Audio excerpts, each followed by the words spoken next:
शायद मैंने ये बात किसी पुरानी सी वीडियो में देखी थी या शायद किसी ग्रंथ में मैंने पढ़ी थी ये बात कि बहुत सारे रिलीजियस पीपल जो होते हैं वो किसी भी तरह के कर्म कांड पे ऐसे ही बिलीव इसलिए करते हैं क्योंकि वो मानते हैं कि उस बिलीव करने वाले लोगों को जो रिजल्ट्स मिले हैं स्टेटिस्टिकली वो प्रूव करता है कि वो जो कर्मकांड है, वो जो पर्टिकुलर बिलीव है, जो भी अंधविश्वास हो या जो भी किसी भी टाइप की प्रोसीजर हो, उन्हें स्टैटिस्टिकली ऑब्जर्व करके उनके थ्रू जो आउटपुट मिले हैं इतिहास में वो प्रूव करते हैं कि वो सच है, वो कर्मकांड सच है। जैसे कि फॉर एग्ज़ाम्पल अगर हम मान लेते हैं कि मैंने एक्चुअली एक ग्रंथ में ये पढ़ा था कि राजा जो होते थे पुराने ज़माने के, जब फाइट्स होती थी, जब लड़ाइयाँ होती थी, वॉर होते थे, तब जो जानवरों की बलि दे देते थे वो साम्राज्य जीत जाते थे, जो बलि देते थे जानवरों की। और ये इतिहास में पढ़ा गया है, एक्चुअली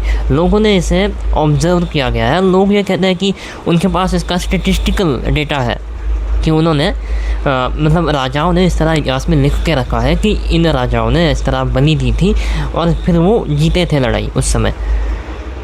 तो इसका लॉजिक ये बनता है, मतलब इस चीज़ को अगर तुम अपोज करना चाहते हो तो ये इसका कारण यह है कि देखो, अगर दो लोग लड़ रहे हैं, दो तरह के राजा है कोई जो लड़ रहे हैं, दो साम्राज्य है जिनका क्लैश हो रहा है, जिनकी लड़ाई हो रही है, तो ऑब्वियस सी बात है जो जीत जाएगा साम्राज्य, जो हार जाएगा साम्राज्य, उसका नामो निशान मिट जाएगा इतिहास से। वो बच नहीं पाएगा, वो इतिहास बता नहीं पाएगा आगे अपना, क्योंकि राज्य जो करेगा वो बता पाएगा कुछ, वो अपनी स्टोरी लिखेगा इतिहास में। तो इसलिए कहा जाता है कि हमारी हिस्ट्री जो है वो बदली गई राजनेताओं द्वारा, या फिर जो भी राज करते थे, जो भी रूल करते थे, उनकी द्वारा हिस्ट्री बदली गई। ज़्यादातर राजा यही करते थे कि वो अपने कवि रखते थे, अपने कोई प्रशंसक रखते थे जो उस समय उनका वर्णन करके रखते थे कि ये राजा इतना महान है, ये इतना अच्छा काम करता है। इसी तरह जो राजा जीत जाते थे वो अपनी कहानी लिख देते थे आगे, वो अपनी बातें लिख देते थे। और इसीलिए भले दोनों राजाओं ने अगर बलि दी भी हो जानवरों की, तब भी जो राजा जीत जाता था वो लिख के रखता था कि हमने पहले जानवर की बलि दी और हम जीत गए। तो इसका मतलब ये हो गया कि फ्यूचर में जो लोग पढ़ेंगे वो यही पढ़ेंगे कि उस राजा ने जानवर की बलि दी थी और वो जीत गया। बस जो हार गया, जिसने बलि दी थी और जो हार गया, वो तो गायब हो चुका है इतिहास से, उसकी तो कोई बात सुनेगा ही नहीं। या फिर अगर उसे बताना भी है, मान लो अगर वो बच भी जाता है ज़िंदा, तब भी हमारा ह्यूमन माइंड ऐसा है जहाँ पे हम पैटर्न्स फाइंड करता है, चीज़ों के बीच में कनेक्शंस और लिंक्स ढूंढते रहता है। और अगर दो चीज़ों के बीच में कोई लिंक जुड़ती है तो हम उसे कैप्चर बड़ी इजीली करते हैं। लेकिन दो चीज़ों के बीच में अगर लिंक नहीं जुड़ती तो उसके बारे में हम ज़्यादा नहीं सोचते। मतलब अगर ये हो जाए कि तुमने किसी जानवर को मार दिया और उसके बाद जो तुमने लड़ाई लड़ी वो जीत गए, इसका मतलब तुमने वो लिंक लगा ली कि ये चीज़ की फिर ये चीज़ हो गई। अगर तुमने वो किया, जानवर को मारा और लड़ाई नहीं जीती तुमने, तुम ये सोचते हो कि तुम इस बारे में ज़्यादा नहीं सोचते कि यार ये किया था लेकिन ये नहीं हुआ। ये जो लिंक नहीं बनी उस बारे में ज़्यादा लोग नहीं सोचेंगे, जो लिंक बनी उस बारे में लोग बिलीव करते जाएंगे। वो लोग और इसी तरह जितने भी बिलीव्स बनेंगे उसी तरह बनेंगे। ज़्यादातर लोग कितने सारे टाइप के अंधविश्वास पे मानते हैं। कोई लोग होता है, कोई इंसान होते हैं जो किसी टाइप की उनकी इच्छा होती है वो पूरी नहीं हो रही होती, तो हर तरह के कर्मकांड में घुस के देखते हैं, वो हर तरह के बाबा के पास जाकर देखते हैं। लेकिन जहाँ उन्हें रिजल्ट मिलता है फिर उसका कारण चाहे कुछ और ही क्यों ना हो, मतलब मान लो किसी इंसान को जॉब नहीं लग रही थी और वो 10 बाबाओं के पास जाकर आ गया और 10वें बाबा के पास जाने के बाद उसे जॉब लग गई। लेकिन पहले बाबा से लेकर 10वें बाबा तक उसने खुद जॉब पाने के लिए खुद जो काम किया था उसे उसने ऑब्जर्व नहीं किया।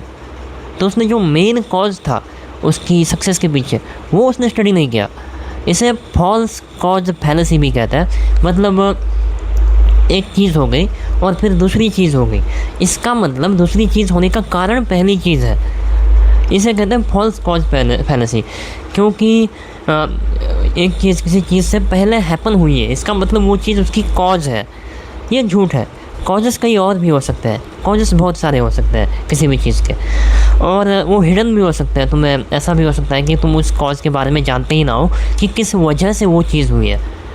लेकिन लोगों के मन में ये चीज़ें होती है, बहुत सारी बातें भी इस तरह बोली जाती है कि कोई एक इंसिडेंट हो गया, किसी ने कोई कर्मकांड में गलती कर दी और उसके साथ कोई गलत इंसिडेंट हो गया, तो वो गलत इंसिडेंट होने के पीछे वही कारण होगा कि उसने कोई रिलीजियस प्रोसीजर जो है वो ठीक से फॉलो नहीं की। इसे फॉल्स कॉज फैलेसी कहते हैं। और इसी वजह से लोग इस तरह लिंक करते जाते हैं, अपनी बिलीफ्स बनाते जाते हैं। और क्योंकि एक जगह पे जो लोग आएंगे वो वही लोग आएंगे जो सक्सेस मिला है जिन्हें। और मान लो एक बाबा है, जैसे मैंने कहा था, जिसके पास जाने की वजह से एक इंसान को जॉब लग गई। अब ऐसे बहुत सारे इंसान हैं जिनकी जॉब लग गई बाबा नंबर 10 के पास जाने की वजह से। वो एक जगह पे इकट्ठे हो जाएंगे, वो ऑटोमेटिकली बोलेंगे कि हाँ मैंने पहले 9 बाबा ट्राई किया, कोई बोलेगा मैंने पहले 3 ट्राई किया और मुझे नहीं लगी, फिर मुझे यहाँ पे आने पे लग गई। फिर इसी तरह लोगों के कल्ट्स बनते जाते हैं, वो और बिलीव बनाते जाते हैं, वो एक हो जाते हैं। और नॉर्मली बाबा लोग जो है वो इसी तरह की नॉर्मल बातें करते रहते हैं, वो मोस्ट बेसिक मोरालिटी की ही बातें करते रहते हैं ज़्यादातर घुमा फिरा कर, और बस उसे रिलीजियस स्क्रिप्चर्स की चादर चढ़ाकर उन चीज़ों को बस प्लेनली बोलते जाएंगे। ये एक अलग धंधा है, वैसे इस बारे में अलग बातें की जा सकती है, लेकिन आज हमें बात करनी थी फॉल्स कॉज फैलेसी के बारे में। So that's it for the video.